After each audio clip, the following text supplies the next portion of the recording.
بسم الرحیم الرحمن الرحیم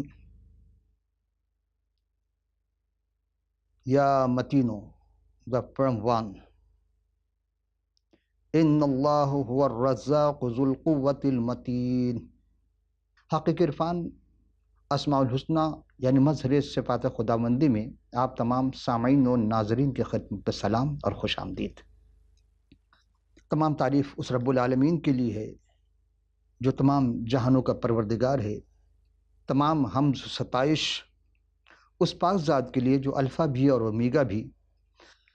عزیزم، متین کے معنی ہے انتہائی مستحکم اور مضبوط۔ مستحکم اور مضبوط تو سب ہونے کا دعویٰ کرتا ہے، لیکن یہ ذات وہ وحدہ لا شریک ہے جس کے سوا کوئی مستحکم اور مضبوط نہیں ہو سکتے۔ آپ جب غور فرمائیں گے تو یا متین تقریباً صرف تین مقام پر ہے قرآن شریف میں، اور ہم جب غور کرتے ہیں تو یہ مختلف صفات کے ساتھ، یعنی کہیں مضبوط ہے، کہیں مستحکم ہے، کہیں توانا ہے۔ تو یہ صرف تین آیت ہم پہلے قرآن کی پیش کریں گے قرآن شریف سے، اور یہ جو 27واں پارہ ذاریات اور 51واں سورہ ہے، یہ آیت نمبر ہے 58۔ ان اللہ هو الرزاق ذو قوۃ المتین، اللہ ہی تو سب کو رزق دینے والا، زوراور اور مضبوط ہے۔ دو اور آیت ہے عزیزم، یہ ہے پارہ 9 سورہ اعراف، آیت نمبر 183۔ وَعُمِلَ لَهُمْ إِنَّ كَيْدَ الْمَتِينَ، اور اسی سے ملتی جلتی دوسری آیت ہے، وہ 29ویں پارے میں سورہ قلم 68واں سورہ ہے، آیت نمبر 45 ہے۔ وَعُمِلَ لَهُمْ إِنَّ كَيْدَنَا مَتِينٌ۔ یہ تینوں صورت کا جو ترجمہ ہے ہم فتح محمد جالین صاحب کے قرآن شریف کے ترجمے سے لیے ہے، اور جو 19واں سورہ اعراف کی آیت نمبر، اس کے صفحہ نمبر جو ہے وہ 220 ہے۔ اور میں ان کو مہلت دیے جاتا ہوں، میرا داؤں بڑا مضبوط ہے۔ یہی آیت، ایسی آیت جو سورہ قلم میں ہے 29واں پارہ کی آیت نمبر ہے 45۔ اس میں کیا ہے؟ اور میں ان کو مہلت دیے جاتا ہوں، میری تدبیر بڑی مضبوط ہے۔ بات وہی ہے، تدبیر ہو یا داؤں۔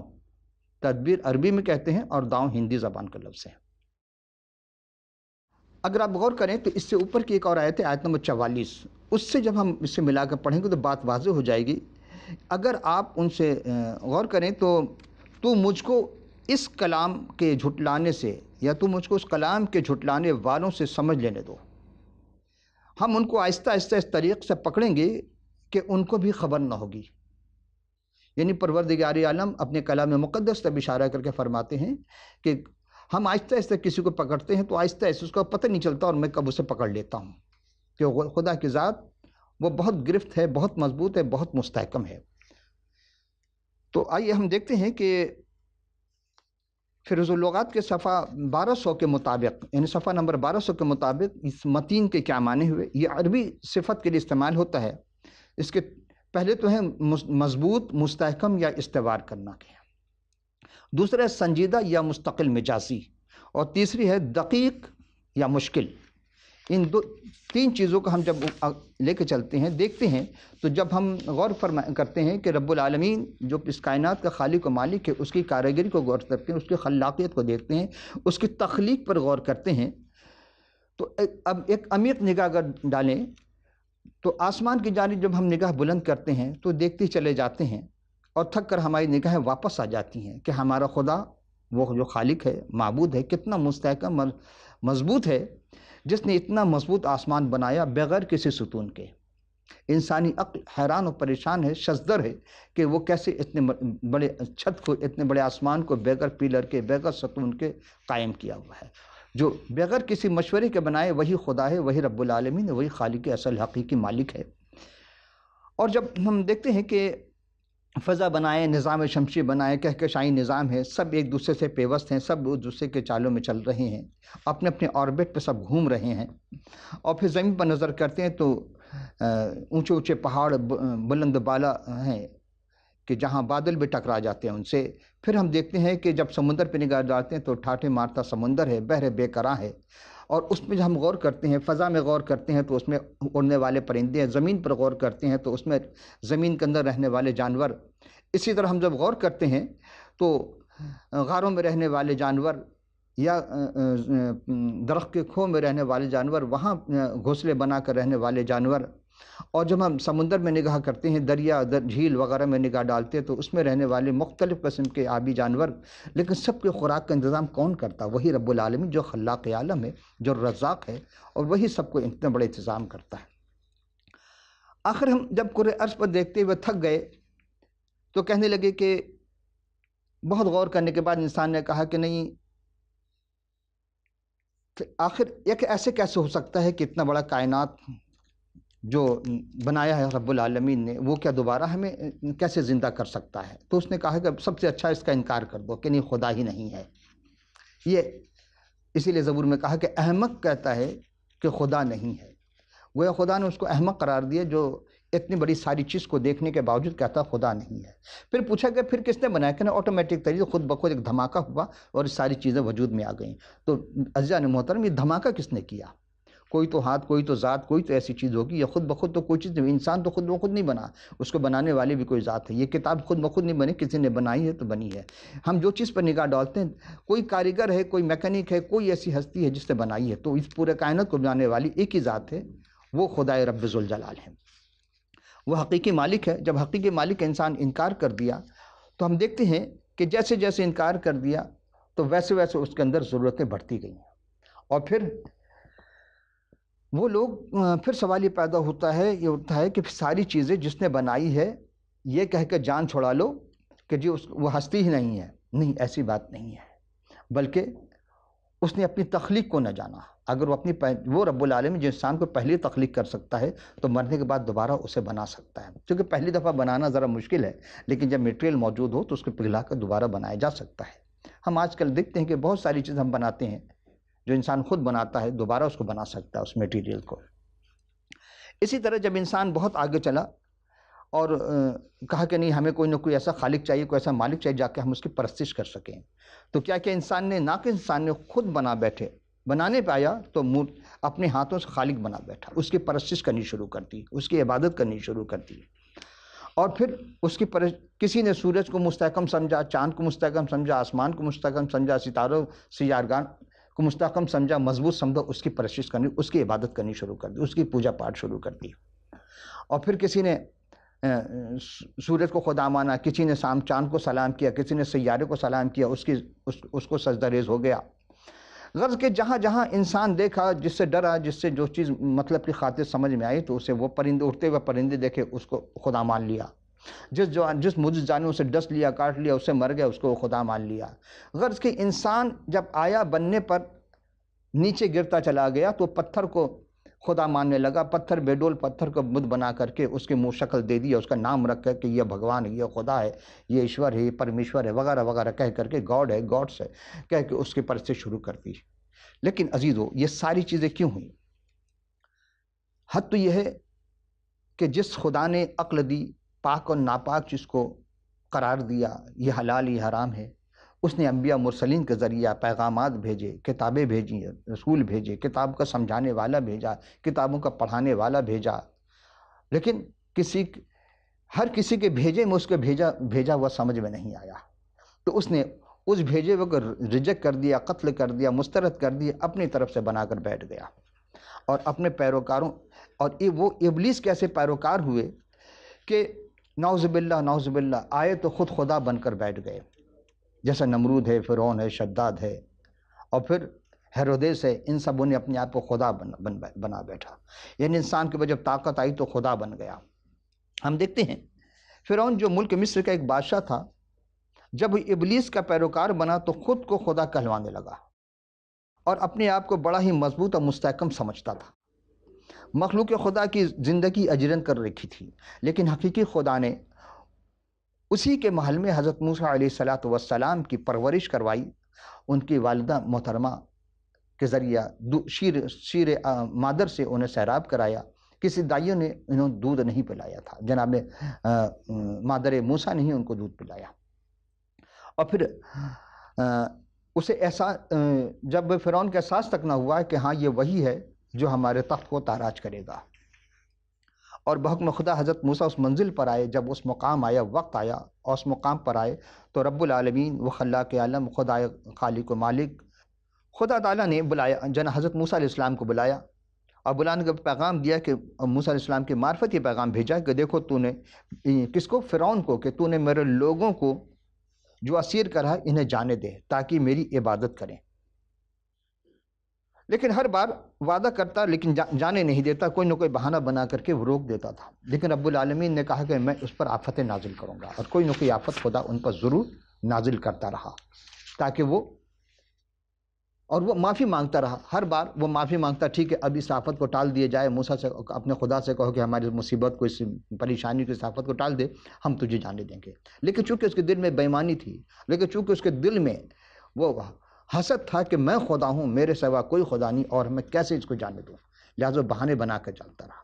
یہ سارا واقعہ توریت شریف جو حضرت موسیٰ علیہ السلام کو رب العالمین نے پہلی کتاب خود اپنے دست مبارک سے تحریر فرما کر عطا فرمائی تھی، اور اس کا دوسرا سورہ ہے خروج، اس کے رکوع ہے 7 اور 14ویں آیت سے لے کر ہم اس کے 14ویں رکوع تک جائیں گے، لیکن درمیان میں خاص واقعے تب اشارہ کریں گے، پورے آپ کی خدمت پیش کرنے کے ہمارے پاس وقت نہیں ہے۔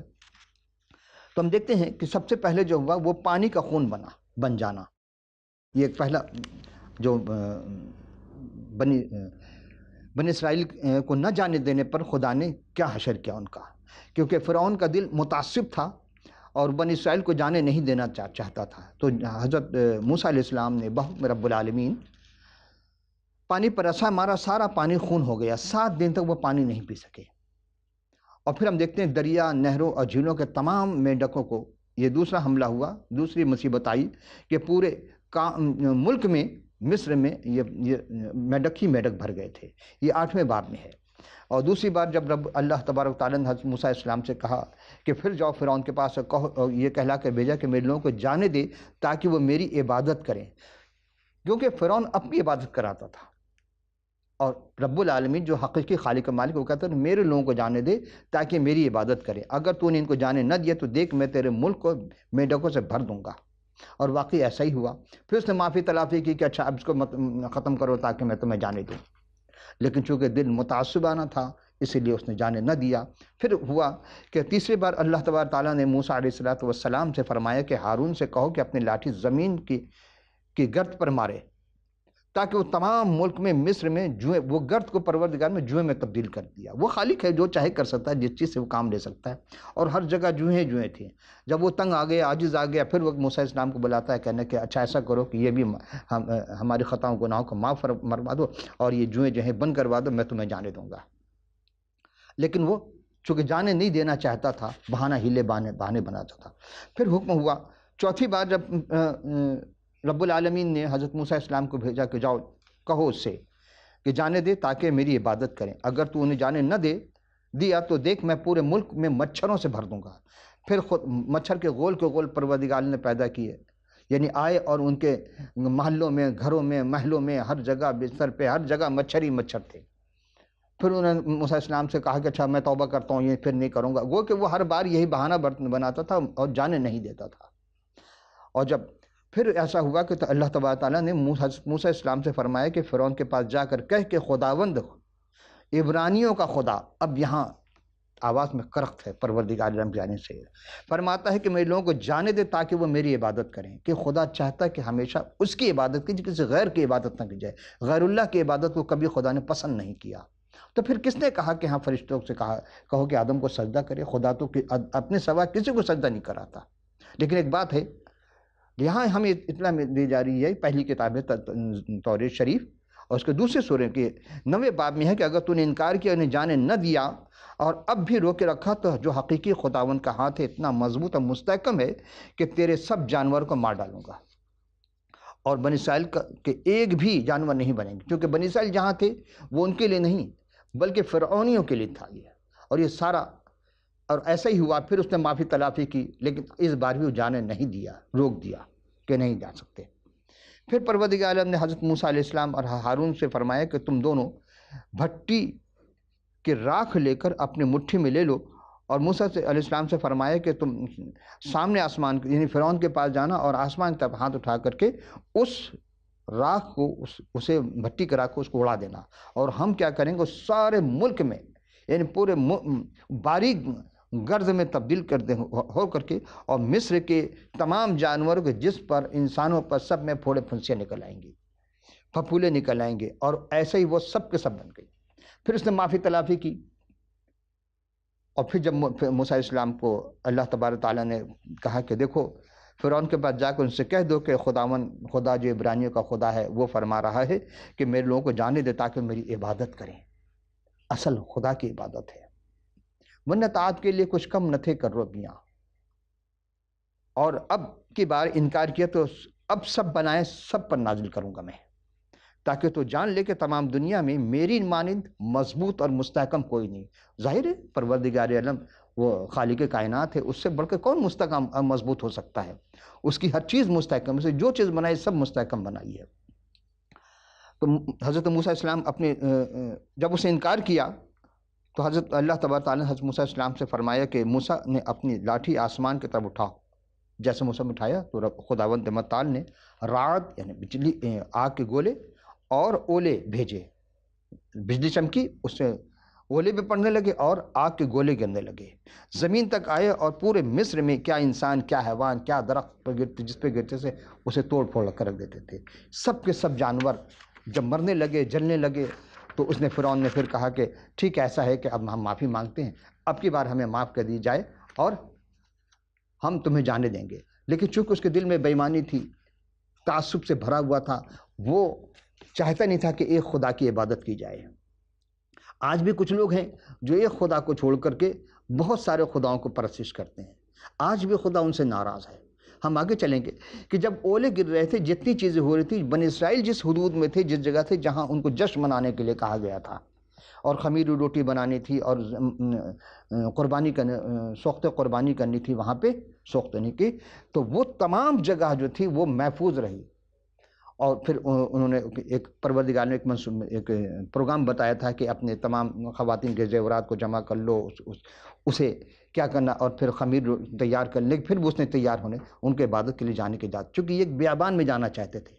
اللہ نے کہا کہ ایک بیابان میں جائے گا جو تقریباً 3-4 کوس کے فاصلے پر تھی۔ وہ پھر معافی تلافی ہو گئی، لیکن پھر پروردگار عالم نے جناب موسیٰ علیہ السلام سے فرمایا کہ فرعون کے پاس جا کے اس سے کہہ کہ خداوند ابراہیم خدا یوں فرماتا ہے میرے لوگوں کو جانے دے تاکہ میری عبادت، بار بار یہی جملہ ہے کہ میرے لوگوں کو جانے دے تاکہ میری عبادت کرے۔ لیکن اب کے بار انکار کیا تو سب ٹڈیوں کے بلائیں سب پر نازل کروں گا، اور تاکہ تو جان لے کے تمام دنیا میں میری مانند کوئی مضبوط اور مستحکم نہیں ہے۔ بے شک اللہ تبارک تعالیٰ سے بڑھ کر کوئی مضبوط اور مستحکم، لیکن اس نے اب بھی انکار کیا تو اللہ تبارک تعالیٰ نے حضرت موسیٰ علیہ السلام سے فرمایا کہ موسیٰ اپنا ہاتھ آسمان کی طرف بڑھا، اور پھر پورے ملک میں ٹڈیاں ہی ٹڈیاں آ گئیں، کیا ان کے محلات میں، گھر میں، کھانے میں، ہر چیز میں ٹڈی بھر گئیں۔ اور پھر وہ ایسے پھر انہوں نے کہا، لیکن پھر بھی بنی اسرائیل کو فرعون نے جانے نہیں دیا۔ کیوں؟ اس لیے کہ وہ چاہتا نہیں تھا کہ ایک خدا کی عبادت کرے۔ آج بھی کچھ لوگ ہیں جو اللہ کی عبادت نہیں کرتے، باقی سب کی عبادت کرتے ہیں، اور یہی فرق ہے کہ اللہ کو ایک تو مانتے ہیں لیکن اللہ کی ایک نہیں مانتے۔ عجب طرفہ تماشا ہے۔ پھر پروردگار عالم نے موسیٰ علیہ السلام سے فرمایا کہ اپنا ہاتھ آسمان کی طرف بڑھا تاکہ ملک مصر میں تاریکی چھا جائے، اور ایسا ہی ہوا، کچھ بھی نظر نہیں آ رہا تھا۔ تب فرعون نے حضرت موسیٰ علیہ السلام کو بلا کر کہا کہ اچھا اب ایسا ہے کہ ٹھیک ہے تم جا سکتے ہو، لیکن اپنے جانوروں کو لے کے نہیں جانا، بھیڑ بکری کو لے کے نہیں جانا۔ لیکن موسیٰ علیہ السلام نے کہا پھر سوختن قربانی کے لیے ہمیں جانور چاہیے۔ اس نے اب بھی ہیلے بہانے سے کو روک دیا۔ اب خدائے قادر مطلق جو سب سے زیادہ زوراور، مضبوط، مستحکم، قوی ہے، وہ حقیقی خالق و مالک ہے، اس نے کافی موقع دیا فرعون کو، اس کے لشکروں کو، لیکن وہ باز نہ آئے۔ اب تب اس نے آخری فیصلہ کیا اور آخری جواب میں کہا کہ موسیٰ ان سے کہو کہ جس طرح فرعون سے جا کر کہو کہ تم جس طرح تیرا بیٹا پلوٹا ہے، اسی طرح بنی اسرائیل میرے لیے پلوٹا ہے۔ اگر تو نے جانے نہیں دیا اور میری عبادت سے روکا تو میں تیرے سارے پلوٹوں کو ختم کر دوں گا، مار ڈالوں گا۔ یہ بہت آخری وارننگ تھی اللہ تبارک تعالیٰ کی جانب سے، اور ایسا ہی ہوا۔ پورے مصر میں کیا جانور، کیا انسان، خود فرعون کا پلوٹا بیٹا مر گیا، اور رات کی تاریکی میں اللہ تبارک تعالیٰ نے موسیٰ سے کہا کہ یہاں سے نکل چلو۔ وہ جو خمیری روٹی کی تیاری کر رہے تھے، وہ جو زیور تھے، ان سب کو پھر قربانی سوختن قربانی کے لیے وہ نکل چلے، اور ایک بیابان میں جا کر وہاں انہوں نے جب سفر کرنے لگے پھر دریائے قلزم کے قریب پہنچے، اور پھر وہاں سے پروردگار عالم نے ان سب کو بالکل آرام سے آہستگی کے ساتھ نکالنا شروع کر دیا۔ سب جب نکل گئے دریا قلزم کے پاس جب پہنچے تو خدا نے چونکہ کہا تھا تم آدھی رات کو نکلنا اور ایسے ایسے سارے کام کرنا، وہ تمام چیز قربانی کی دیکھ بعد اب جب وہ دریا قلزم کے پاس پہنچے تو یہ بنی اسرائیل پھر بڑبڑانے لگے، اے موسیٰ یہ تو نے کیا کیا ہمارے ساتھ؟ اس سے اچھا تھا کہ ہم وہیں رہتے، وہیں مر جاتے، کم از کم زمین میں تو دفن ہوتے، یہ تو کہاں آگے پانی ہے، اب ہم کیا پانی میں مر جائیں گے؟ تو اللہ تبارک موسیٰ علیہ السلام سے کہا کہ اپنا عصا پانی پر مارو، لیکن ایک ہوا چلی، پورب کی ہوا، ایسی ہوا آندھی کہ اس نے پانی کو 2 حصوں میں منقسم کر دیا، اور درمیان سے خشک زمین نکل آئی، راستہ نکل آیا، جسے پانی شیشے پہ لائی دیوار کی طرح دونوں طرف کھڑی ہو گئی، اور بنی اسرائیل وہاں سے گزرنے لگے۔ لیکن جب صبح ہو چکی تھی، پاؤں پھوٹ چکی تھی، وہ فرعون اپنا لاؤ لشکر لے کر کے کیا کیا؟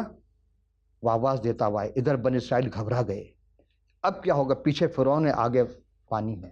موسیٰ علیہ السلام نے کہا نہیں، چلتے رہو، اور پھر وہاں ایک گیت گانا شروع کیا۔ وہ گیت گاتے وہاں سے خدا کی حمد و ثنا کرتے ہوئے نکل کر کے دوسری طرف پڑے گئے، لیکن جیسے فرعون اور اس کا سارا لشکر درمیان میں پہنچتا ہے، وہ پورا پانی سمندر کا رب العالمین نے اس کو ملا دیا، سب اسی میں ڈوب کر مر گئے۔ اور یہ توریت کی جو دوسری کتاب ہے خروج، اس کے 14ویں باب میں پوری تفصیل کے ساتھ یہ پورا واقعہ درج ہے، یہی قرآن شریف میں بھی درج ہے۔ اب کوئی کہے کہ نہیں جی فرعون تو طبعی موت مرا، وہ جھوٹ کہتا ہے، اس لیے کہ خدا کا کلام سچا ہے۔ خدا نے اپنے کلام میں بتا دیا کہ بنی اسرائیل تو پار نکل گئے، بحر قلزم سے نکل گئے، دوسری طرف چلے گئے، وہاں انہوں نے مذبح بنائے، پھر قربانی چڑھائی خدا کے حضور، پھر فضا قربانی تھی، وہ فضا کی قربانی کی۔ غرض کہ ایک پروگرام اللہ رب العالمین نے موسیٰ علیہ السلام کو دیا تھا بنی اسرائیل کو نکالنے کے، وہ نکل کر چلے گئے۔ اب ہم دیکھتے ہیں خروج کی 20ویں میں رکوع میں اور 3ری 4تھی آیت میں مرقوم میں، جب خدا نے رب العالمین نے توریت دی تو اس میں ایک احکام دیا۔ وہ احکام کیا ہے؟ بہت زبردست احکام ہے۔ اس احکام کو ہر اہل کتاب تو کہتے ہیں کہ ہم مانتے ہیں، لیکن دراصل وہ مان نہیں رہے۔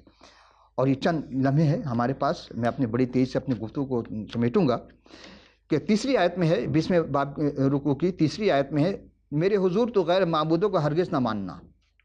4تھی آیت ہے، تو اپنے لیے کوئی تراشی مورت نہ بنانا، نہ کسی چیز کی صورت بنانا جو آسمان میں یا زمین نیچے زمین پر یا زمین کے نیچے پانی میں ہے۔ اور 5ویں آیت ہے، تو ان کے آگے سجدہ نہ کرنا اور نہ ان کی عبادت کرنا، کیونکہ میں خداوند تیرا خدا غیور خدا ہوں، اور مجھ سے عداوت رکھتے ہیں اور ان کی اولاد کو 3ری اور 4تھی پشت تک باپ دادا کی بدکاری کی سزا دیتا ہوں، اور ہزاروں پر جو مجھ سے محبت رکھتے ہیں، حکموں کو مانتے ہیں، رحم کرتا ہوں، خدا واقعی رحم کرتا ہے۔ لیکن عزیزو دیکھا گیا زمانہ بڑی تیزی سے مادیت کی ترقی ہو رہی ہے، سب کچھ ہو رہی ہے، انسان اپنے گناہوں سے بت پرستی سے باز نہیں آیا، اور جانور کی پوجا کرتے، آج بھی جانور کی پوجا کرتے ہیں۔ 2 قدم اور آگے بڑھیں، ان جانوروں کو تو ماں جیسے مقدس رشتے سے منسلک کرتے ہیں، حیران کن بات ہے۔ اور اگر کوئی اس جانور کو ذبح کر دے تو اس کے بدلے میں وہ انسانوں کے زندگی کے چراغ کو گل کر دیتے ہیں۔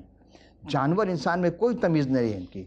لیکن عزیزو کتنے افسوس کی بات ہے، اسی پر بس نہیں بلکہ ایک ناقص عقل کو مضبوط اور مستحکم کرنے کے لیے انسان نے اتنا سہارا، اتنا گر کر سہارا لیا اس چیز کا جو خود کا بڑا ہی مستحکم، مضبوط اور عقیدے والا ظاہر کرتا، لیکن ان کے افعال اتنے پست ہیں، اتنے گر گئے ہیں کہ ان جانوروں کو پوجا تو کرتے تھے، اب ان کی قارورہ، یعنی کوئی اونٹ کا پیشاب پیتا ہے، کوئی گائے کے پیشاب پیتا ہے، اور اسے وہ جو کہ نجس قرار دیا رب العالمین نے، اسے وہ تبرک سمجھ کر پیتا ہے، نعوذ باللہ نعوذ باللہ۔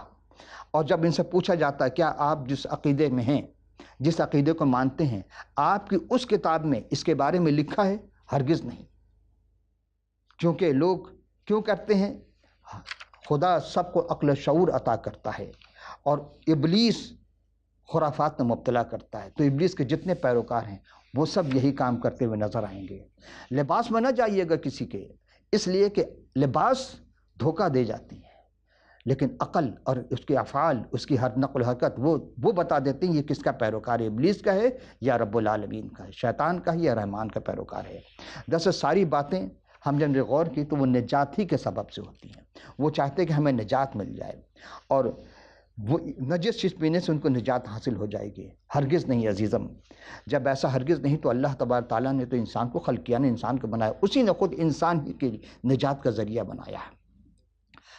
آسمانی کتب میں اس مضبوط و مستحکم ہستی کے بارے میں ان کی آمد سے 700 سال قبل مسیح یسایا نبی کے صحیفے میں واضح کر دیا گیا تھا کہ دیکھو ایک کماری حاملہ ہوگی اور وہ بیٹا جنم، اس کا نام ایمانویل ہوگا۔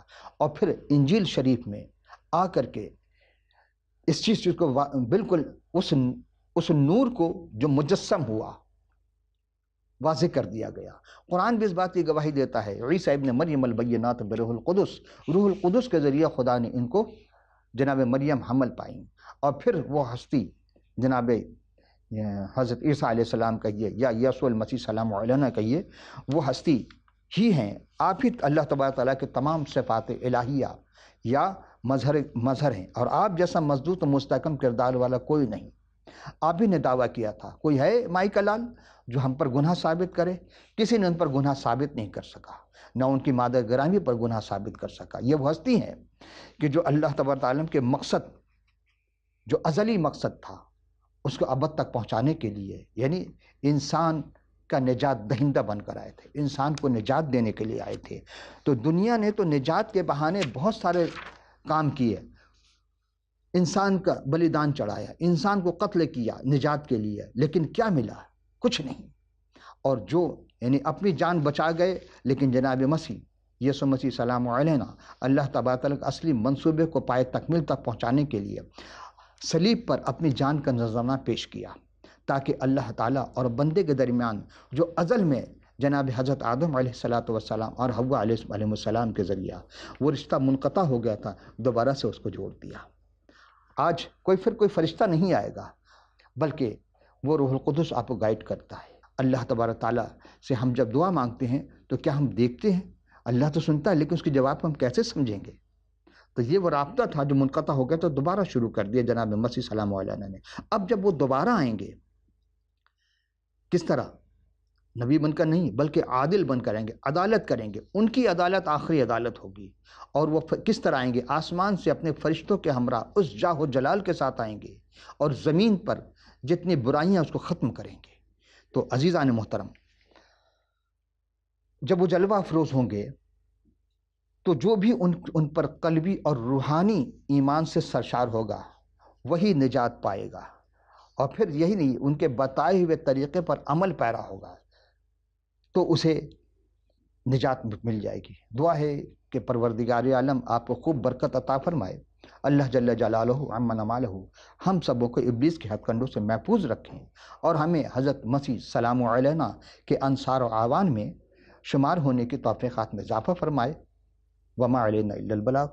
عزیزان محترم، آپ کے ذہن میں جو بھی سوال ہو، اسکرین پر ویب سائٹ ہوں گی، Skype, phone number, cell number, جو بھی آپ کو سہولت ہو آپ ہمیں ضرور لکھ بھیجیے، تاکہ ہمیں آپ کو جواب دینے میں خوشی محسوس ہوگی۔ آپ کے سوال سرچش آنکھوں پر۔